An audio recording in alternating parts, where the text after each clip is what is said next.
देखिए, एक सेठ था, उसकी बहुत बड़ी फैक्ट्री थी और वो सेठ जो है गांव का सबसे पैसा वाला व्यक्ति था।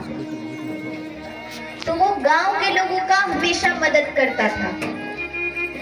गांव वाले अगर उनसे कुछ पैसे मांगने आते तो वो उन्हें देता था, वो उनकी सहायता करता था। एक दिन सेठ ने बिल्ली पाली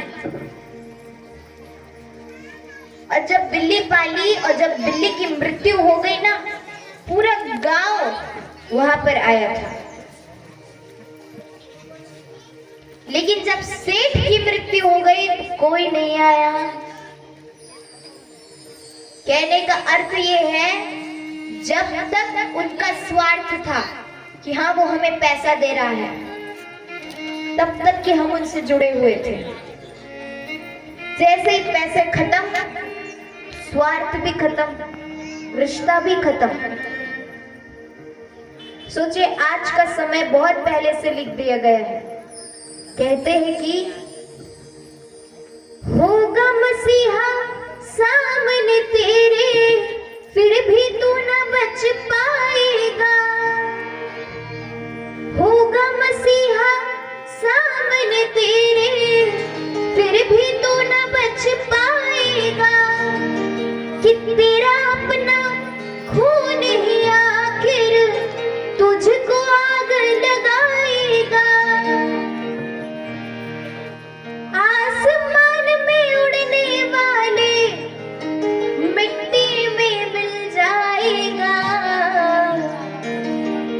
कसमें वादे प्यार वफा सब बातें हैं, बातों का क्या। सुख में सब साथ रहेंगे लेकिन दुख में कोई साथ नहीं रहेगा। ऐसे ऐसे छोड़ करके जाएंगे दुख में कि हम कभी सोचे भी नहीं रहेंगे ये व्यक्ति हमारा साथ छोड़ दिया। तो कहते हैं कि सुख में साथ रहेंगे तेरे, दुख में सब मुंह मोड़ेंगे। कि दुनिया वाले तेरे होकर तेरा ही दिल तोड़ेंगे। और उम्मीद ही क्या रख सकते हैं इन लोगों से? कुछ उम्मीद नहीं रख सकते। अच्छा, एक बात बताइए, कितने लोग मानते हैं कि भगवान सभी तरफ है? हाथ उठाइए। सब तरफ से हमें देख रहे हैं। सभी मानते हैं ये बात, फिर भी हम तो गलत कार्य करते हैं, पाप करते हैं, जानते हुए भी कि भगवान हमें सब तरफ से देख रहा है। तो हम कैसे हो गए हैं? तो कहते हैं कि देते हैं भगवान को धोखा, हिंसा को क्या छोड़ेंगे। कि कसमें वादे प्यार वफा सब बातें हैं, बातों का क्या। इसलिए संसार को सुख रखने में हम अपना ज्यादा समय नहीं लगाएं, यही हमारे लिए अच्छा है। संसार को खुश रखने के लिए हमें अपना समय नहीं देना चाहिए। अपना समय हमें भगवान को खुश रखने के लिए देना चाहिए। मैंने कथा में हर बार कहा है कि जीवन में हर रिश्ता धोखा देगा, लेकिन केवल इनसे रिश्ता है कभी नहीं धोखा देगा। धोखा किसी भी रूप में हमें मिल सकता है। कहा कैसे? चाहे वो गलत तरीके से मिले या सही तरीके से मिले, कभी भी मिल सकता है। मान लीजिए आपको किसी की आदत हो गई, उनसे प्रेम हो गया, अब स्थिति ऐसी आ गई है कि आप उनके बिना रह ही नहीं पा रहे हैं और अचानक से उसका समय आ गया और वो उसका बुलावा आ गया। अब क्या करोगे? धोखा मिला, किसी भी प्रकार से मिले, चाहे सही तरीके से या गलत तरीके से, धोखा मिलेगा ही। संसार में कोई अपना नहीं है, सिर्फ ठाकुर जी है जो हम अपने हैं। भगवान हमें समुद्र देना चाहते हैं, लेकिन हम उनके सामने चम्मच लेके खड़े हुए हैं। हम बोलते हैं मेरी तो चम्मच ही नहीं भरी। भगवान सोचते हैं अरे मैं क्या देना चाह रहा हूं, क्या मांग रहा है। इसलिए भगवान पर भरोसा रखना चाहिए, अपना मेहनत करे, कर्म करे।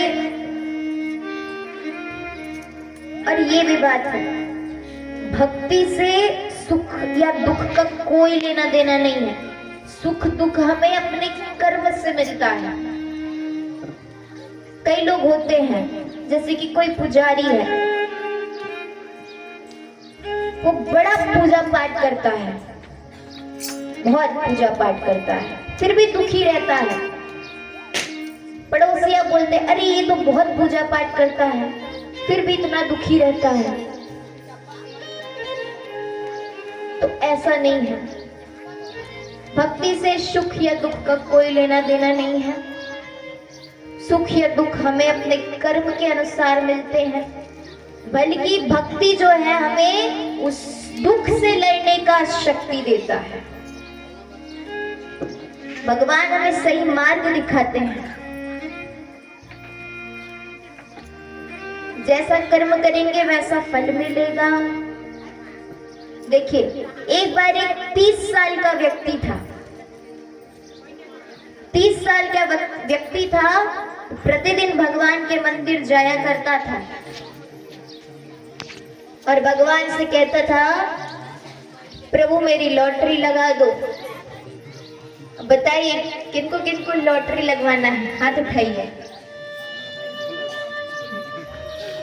बताइए किनको किनको लॉटरी लगवाना है अपना। अब पता चल रहा है वैसे कोई हाथ नहीं उठा रहा है। फिर से पूछ रही हूँ किनको किनको लॉटरी लगवाना है। शर्माइए मत, उठाइए। ठीक है, अब जिनके भी हाथ उठे हैं, अगर सच में उनकी लॉटरी लग जाए तो जो हाथ नहीं उठाए वो घर जाके सोचेंगे काश मैं भी उस दिन हाथ उठा देता। तो वो व्यक्ति प्रतिदिन भगवान को जाकर बोलता है प्रभु मेरी लॉटरी लगवा दो। पहला दिन गया, दूसरा दिन गया, तीसरा दिन गया, चौथे दिन प्रभु प्रकट हो जाते हैं। कहता है कि तू रोज आकर के मुझे कह रहा है कि लॉटरी लगा दे। अरे पहले लॉटरी की टिकट तो ला, वो भी मैं करूं क्या? मैं लॉटरी के काउंटर में जाकर खड़े रहूं, फिर लाइन में लगूं, फिर स्पेशल तेरे लिए लेके ए ले भैया लॉटरी लग गया। मैं उतना तो नहीं कर सकता। कर्म करना तुम्हारा काम है, फल देना मेरा काम है। तुम लॉटरी की टिकट लाओ, ये तुम्हारा कर्म है। लगवाना हूं या नहीं लगवाना हूं ये मेरा काम है, मुझ पे छोड़ दो। तो भक्ति का मतलब ये नहीं है कि हम कर्म करना छोड़ दें। हो सके तो लोगों की सहायता करनी चाहिए। जहाँ पे लगता है कि मेरी सहायता से सामने वाला व्यक्ति जो है प्रसन्न हो जाएगा या उनके जीवन में कुछ अच्छा हो सकता है, उनकी जरूर सहायता करें। ऐसे ऐसे कर्म करें, अच्छे कर्म करें, ताकि अगर हम ऊपर जाए तो भगवान से नजर मिला सके, हाँ कुछ तो अच्छा कर्म करके आए हैं। तो अब यहाँ पर जिस प्रकार मैंने आपको बताया कि गजेंद्र के जो परिवार है वो उन्हें छोड़ करके चले जाते हैं। अब यहाँ पर गजेंद्र जो है उसको वैराग्य उत्पन्न होता है कि मैंने जिनका साथ दिया आज उन्होंने मेरा साथ नहीं दिया। तो वो जो है तुरंत सबसे मन हटा करके गोविंद के चरणों में अपना मन लगाता है। बोलना पड़ेगा एक बार सभी को और जोर से, गोविंद के चरणों में अपना मन लगा लिया। और उसके बाद गजेंद्र जो है बहुत सुंदर उन्होंने स्तुति की। स्तुति करते हुए कहते हैं कि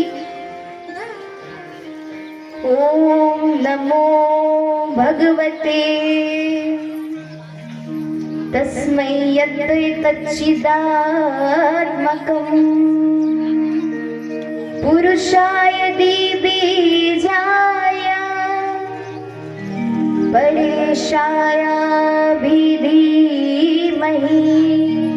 गजेंद्र इस प्रकार से स्तुति करता है और बोलता है कि जो इस समस्त जगत का मूल कारण है, जो समस्त जगत की रचयिता है, जिसने समस्त जगत को सृजन पालन किया, उन परम पिता को, उन परमेश्वर के चरणों में मेरा कोटि कोटि प्रणाम है। ये स्तुति किया, लेकिन ये स्तुति में कोई भी देवता का नाम नहीं आया, कोई भी भगवान का नाम इसमें नहीं आया। लेकिन वो कौन है मुझे नहीं पता। जितने भी ब्राह्मण देवता हैं ऊपर स्वर्ग में, जितने भी देवता हैं, सब एक दूसरे को देख रहे हैं, कहते कि ये किसको पुकारा है, इसने तो नाम नहीं लिया, तो हम क्यों दौड़े। तो फिर प्रभु ने विचार किया कि इसने किसी का नाम नहीं लिया, लेकिन इतनी सुंदर स्तुति गाई है, इसने किसी का नाम नहीं लिया, किसी की स्तुति नहीं, सो हमारी। जहां पर किसी का नाम नहीं आता, वहां ठाकुर जी का नाम आता है। भगवान जो है तुरंत जो है अपनी गरुड़ पर सवार होकर के गजेंद्र के पास पहुंचते हैं। गजेंद्र के पास पहुंचते हैं, गजेंद्र देखता है कि गोविंद आ रहे हैं मेरी रक्षा करने के लिए। तुरंत वहां से अपने सूंड से कमल का पुष्प उठाया, गोविंद के चरणों में रख दिया। उसके बाद भगवान ने देखा कि गजेंद्र जो है ना डूब रहा है, नाक के ऊपर पानी आ गया है, वो डूब रहा है। तो तुरंत भगवान ने सुदर्शन चक्र निकाला और ग्राह का सिर धड़ से अलग कर दिया। यहाँ एक शंका है, ये शंका है कि भगवान ने गजेंद्र के उद्धार करने से पहले ग्राह का उद्धार क्यों किया? क्योंकि गजेंद्र ने भगवान को पुकारा है, ग्राह ने नहीं पुकारा है। तो ग्राह का उद्धार क्यों हुआ? तो भगवान ये सोचते हैं कि जो भक्त मेरे पैर पकड़ कर रखा है उसका तो मैं उद्धार करूंगा ही, लेकिन साथ में जो मेरे भक्त का पैर पकड़ के रखा है उसका उद्धार मैं ही करूंगा। एक बार प्रेम से बोलना पड़ेगा, बोलिए भक्त वत्सल भगवान की। और भगवान ने दोनों का उद्धार किया, दोनों के दोनों दिव्य स्वरूप लेकर के अपने लोक को गमन किए। अब यहाँ पर राजा परीक्षित सुखदेव जी महाराज से पूछते हैं कि महाराज ये जो ग्राह है और गजेंद्र है पूर्व जन्म में कौन थे? सुखदेव जी महाराज बताते हैं कि ये जो ग्राह है, ये जो गज और ग्राह दोनों ही शापित थे पूर्व जन्म में। तो जो ग्राह था वो हुहु नामक गंधर्व था और उसका कार्य था मनोरंजन करवाने का, मतलब वो सभी को हंसाता था। तो वहां पर वो सभी को हंसाते रहता था। अब एक दिन जो है हुहु एक सरोवर में स्नान करने के लिए गया, तो वहां जो महर्षि देवल है वो सूर्य देव को अर्घ्य दे रहे थे, तो वहां उसे मस्ती सूझी। हुहु ने क्या किया, वो जो देवल है महर्षि देवल है, नीचे जाकर उनके पैर को पकड़ लिया। महर्षि देवल को लगता है कि जरूर कोई ना कोई जीव है, डर करके बाहर निकल जाते हैं। अब डर करके बाहर निकल गए, पता नहीं आज मैं मरते मरते बच्चा हूं, डर जाते हैं बेचारे। और फिर हूँ हंसने लगता है, क्या देवल जी डर गए आप। अब वहां पर जब जैसे ही वो हंसता है, देवल को गुस्सा आता है, क्रोधित हो जाता है, उसे श्राप दे देता है। कहता है कि तुझे पैर पकड़ने का बहुत शौक है, मगर की तरह पैर पकड़ रहा है, इसलिए जाकर के ग्राह योनि में चले जा। श्राप दे दिया गया, ग्राह योनि चला गया। वहां पर हूँ कहता है, मैंने क्या गलत किया, मैंने आपके चरणों को पकड़ा था। तब वहां पर वो देवल महर्षि कहते हैं, ये बात से वो प्रसन्न होते हैं। फिर कहते हैं कि तुमने मेरे चरणों को पकड़ा था और इसी प्रकार तुम किसी और के चरणों को पकड़े रहोगे, तब प्रभु तुम्हारा उद्धार करेंगे। इसलिए ग्राह जो है गजेंद्र का पैर पकड़ा हुआ था और भगवान ने उसका उद्धार किया। और ये जो गज है, ये भी एक इंद्रद्युम्न नाम का